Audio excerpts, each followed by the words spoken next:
Assalamu alaikum. Welcome to tonight's episode of Talking Points. I'm your host, Syed Neaz Ahmad. In our studios today, we have a very distinguished guest from Bangladesh. He is visiting London. And we are going to find out what makes so many people come over to London during summer holidays and what has happened to cricket and what are its implications after the very good performance of Bangladeshi team in the World Cup. Welcome to the show, sir. Thank you. How are you? Thank you. Fine. Well, what brings you to London? I know you are a frequent visitor, but what brings you to London this time? Frequent will not be more appropriate because I am coming here after 1.5 years. This one brings for cricket. A lot of our friends all came with high expectations that Bangladesh would be winning the Pakistan match, and carrying the cup home.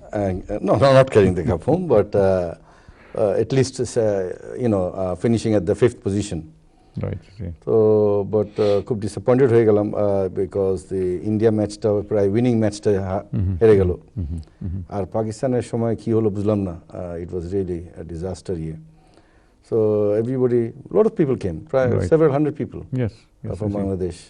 And all the people living here of Bangladeshi origin, they were there in every, even far away.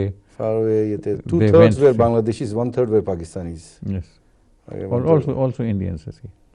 India match, India match, the stadium was, we were told that it was 80% sold off to the Indians first. All the Sardajis and everybody, and they also had some issues too. Exactly. About,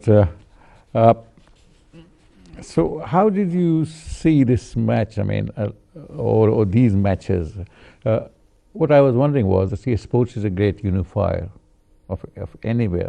It can bring along or bring together the ethnic minorities together, like it does in India. You see, cricket team, everybody supports the cricket team. You see, in Bangladesh, I see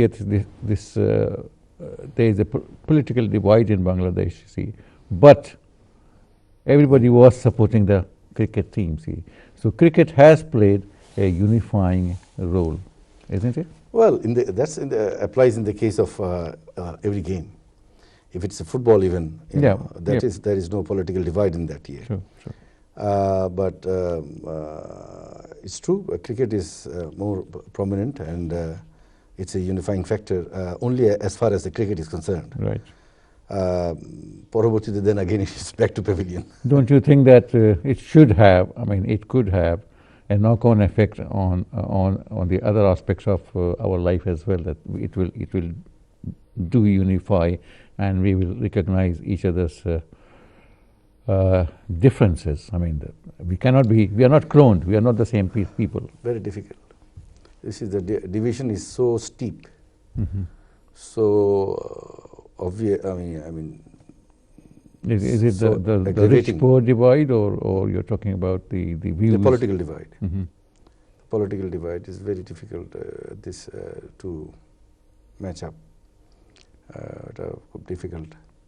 How many days in a month, say, you spend in Dhaka or in Sylhet? Well, it's Maulvi Bazaar actually. I go every 2-3 weeks. I go to Maulvi Bazaar for a few days. And I have my business there, and also my political affiliations. My constituency is there. Right. And you see, when there is no political activity in Yete, you see weddings and then death anniversaries, and these are very important elements to go, and where people expect. Also, they expect that you will be there, and also you want to be there. You want to make your presence, isn't it? Quite true. Now, after returning back, there is a wedding of one of my political element. Person, a very poor guy.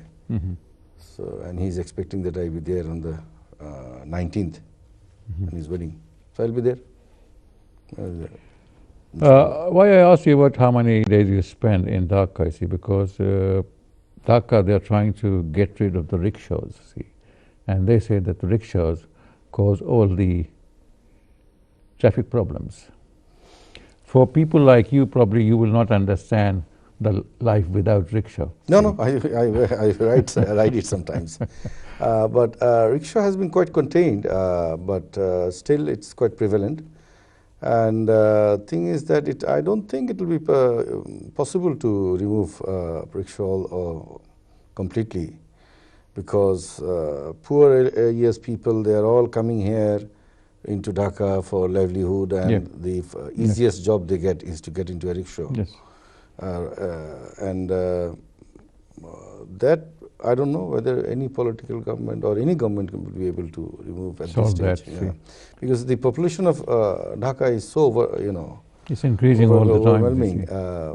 And rickshaw is a permanent feature that needs to be there somewhere. I was doing a report on Dhaka and Bangladesh some time ago, and I talked to some rickshawallas, and I could understand that the lifespan of a rickshaw driver, for puller, is very short.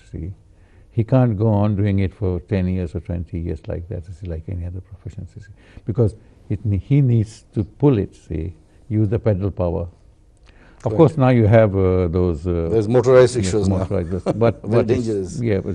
But some of them. Sometimes they don't just stop. They keep going. But the life of those people who can't afford to buy those motorized rickshaws and can't afford to pay the daily premium that they have to pay. Money, So this is their life, But as you said, that this is their livelihood, But can we live with rickshaws, because rickshaws are needed on one hand, and congestion is caused by, they say, the authorities, the mayors, the two mayors of Dhaka, they say that's caused by the slow-moving rickshaws. Slow and not knowing anything about the traffic rules and everything. Yes.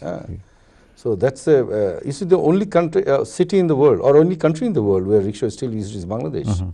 Even in India, it's very limited to few streets now in Calcutta. In Calcutta. In Calcutta. Only and in those Calcutta. are also hand-pulled. Hand-pulled and very far and few. More or less, there is nothing called rickshaw anywhere in the world, except for Bangladesh. But we have rickshaws in Oxford Street. In central London. In central London, Oxford Street. But it is more of a tourist attraction. Tourist attraction. And very expensive. 10 to 15 pounds. A ride. For a ride. You are managing director and chairman of Dusai Hotel and Resort that was established in 2010. And it was a wonderful project that it was supposed to be completed in 3 years, but you completed it in 2.5 years. That goes to your ingenuity and your expertise, or your workers? Well, it's the way how you do the construction. No, we started construction in April 2011 and finished it in September 2013. So it was 2.5 years. That is known as a Dusai Hotel and Resort. No, it's the trading name is Dusai Resort and Spa. Dusai Resort and Spa. And you are also managing director of Universal Labels Limited? No, that is no existing. That's an old story. That's an old. And Universal Yard? No, those are all sold off and hived off. Right, So the only business interest that you have is the resort. The resort, It's the #1 resort in Bangladesh now. Yes. It's also supposed to be a state-of-the-art tourist attraction in Bangladesh. Well, it took time for people to understand this kind of resort. People's perception of a resort is they want to have a 5-star resort, chandeliers, marbles and everything, carpet. But resorts are not like that. No. Amader Bangladeshira, when they go to Thailand or Malaysia, they stay in the cities, in Kuala Lumpur, Bangkok, in basic 2-star, 3-star hotels, and then come back. They don't. The mass people, they don't go to resorts in Phuket or in Chiang Mai or in Koh Samui or anything. They don't go there.